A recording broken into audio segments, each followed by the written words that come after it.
Semaine porte ouverte initiée par la base aérienne de Bouaké.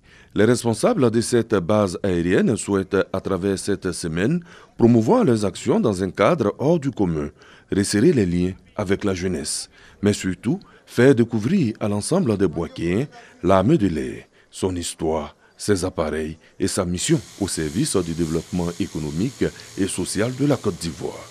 C'est une manifestation qui était à sa 7e édition et qui a donc pour but de permettre la cohésion entre les différentes unités militaires de la 3e région et de permettre aussi de renforcer le lien armée-nation qui est l'objectif du ministre d'État, ministre de la Défense, pour travailler avec nos frères civils.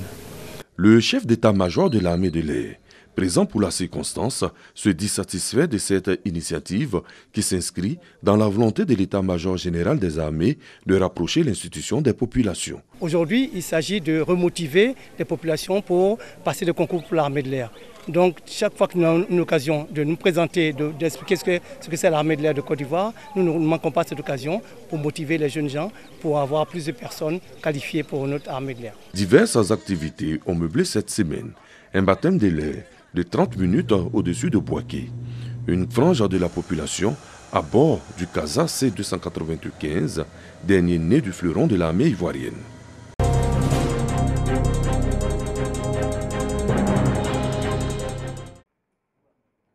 Tous les centres régionaux des œuvres universitaires CROU à Bouaké. Premier sujet de réflexion et d'échange, bilan des activités socio-culturelles des 7 dernières années en ce qui concerne notamment la construction des cités universitaires et l'accès des étudiants à l'hébergement. Nous constatons une avancée notable.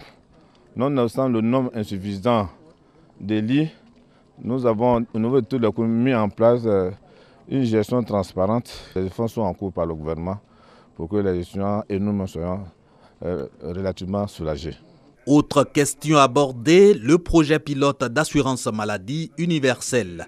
Un bilan satisfaisant dans l'espace universitaire, mais des détails à régler. Doter toutes les universités de centres de santé et équipements adéquats. Sur les perspectives pour l'année académique en cours, ont été passées au peigne fin les activités sportives et culturelles, ainsi que les conditions d'accès et de vie en résidence universitaire. Sur ces sujets, les CROU adoptent une vision commune. Nous devons tous regarder dans la même direction. Parce qu'il n'y a pas d'étudiants de Korogo supérieur et d'étudiants d'Abidjan. Tous les étudiants ont le même statut. Nous devons faire en sorte qu'ils bénéficient tous des mêmes prestations. C'est pour ça que nous devons nous retrouver dorénavant tous les 3 mois. Mission des centres régionaux des œuvres universitaires, gestion des résidences et restaurants universitaires, promotion de la santé, des activités sportives et culturelles sur les espaces universitaires.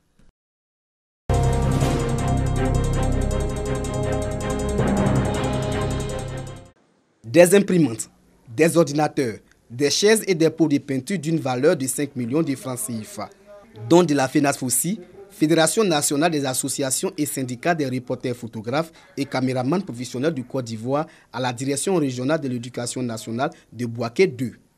8 établissements secondaires et 11 inspections préscolaires et primaires bénéficient de ce don, fruit du partenariat entre la DRENET 2 et la FENASFOCI.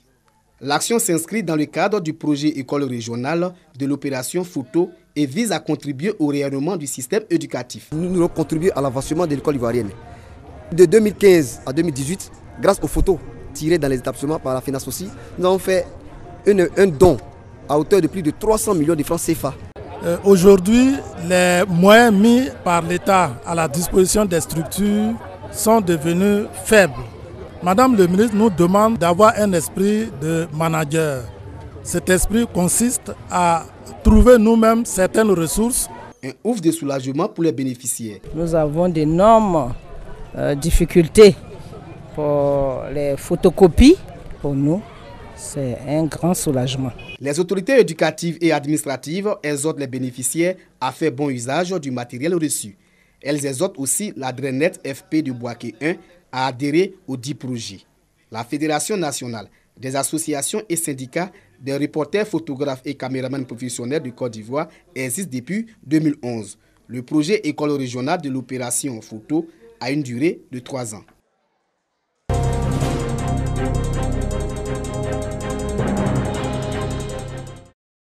Les droits de l'homme sont la reconnaissance de la dignité inaliénable de la personne humaine, sans discrimination, sans inégalité, sans distinction.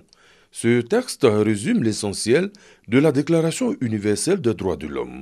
Ce texte est porté à la connaissance des populations de Katiola, une initiative de Amnesty International, comité de Katiola. Il s'agit d'informer les populations sur le respect des droits de l'homme qui sont parfois ignorés ou bafoués. Tout homme vivant sur la terre des hommes est protégé et défendu par cette déclaration. Elle n'est certes pas contraignante, mais elle inspire les États membres des Nations Unies à respecter l'être humain dans sa dignité et dans son droit. Au cours d'une conférence, le représentant d'Amnesty International Katiola s'est appesanti sur les textes tirés des livres saints. La légalité de tous les hommes sur la terre a été déjà dite par la Bible et repris par le Coran.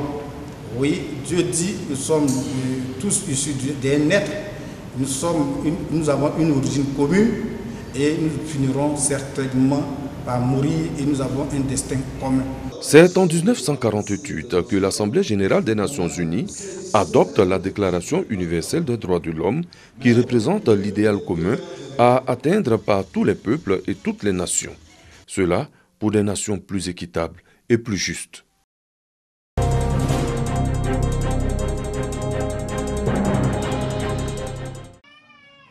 Zamblé Bi Irie est coiffeur. Pour faire fonctionner sa tondeuse, il avait recours à des plaques solaires. Pas toujours évident. Djezan Iriebi, elle, a désormais une activité génératrice de revenus. Il faut dire que la connexion au réseau électrique national de leur village va améliorer leurs conditions de vie. Je suis le coiffeur dans ce village.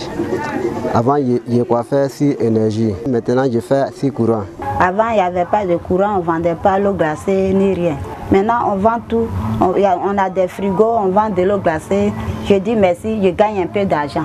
Menfla Sud et ses 7 villages, Gonwafla, Dioluisra 1 et 2, Seizra 3, Banoufla, Kwatougon et Ouaga passent de l'obscurité à la lumière. Nos parents souffrent, sont dans le dénouement. Donc partout où on pourra faire avancer les choses, on pourra aider le gouvernement, comme eux aussi nous aident, on le fera. Donc on ne compte pas s'arrêter là. Un geste salué par le porte-parole des populations. Olivier Famille, en nous donnant la lumière, a contribué à 90% au développement de sa localité et nous a propulsé dans l'émergence. Parrain de cette fête de la lumière à Menfla Sud, le président du conseil d'administration de l'ONEP, Jean-Louis Abounoua. Son représentant s'associe pleinement à la reconnaissance des populations. De faire le point de tout ce qu'il y a comme hydraulique villageoise à réparer et à faire. Parce que il y a des centaines de milliers de pompes à faire.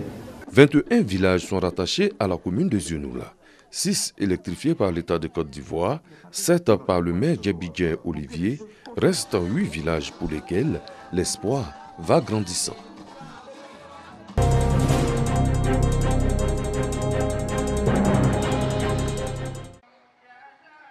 Quatrième pilier de l'islam, le mois de Ramadan est une période de grande générosité, de solidarité, mais surtout de partage.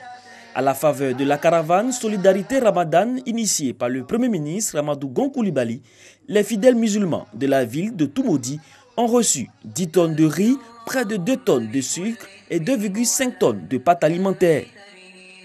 C'est l'occasion pour moi d'exprimer ma profonde gratitude et reconnaissance à l'endroit du donateur, Premier ministre, chef du gouvernement ivoirien et de tous ses collaborateurs pour leur belle initiative et leur sens élevé du partage dans ce mois béni de Ramadan.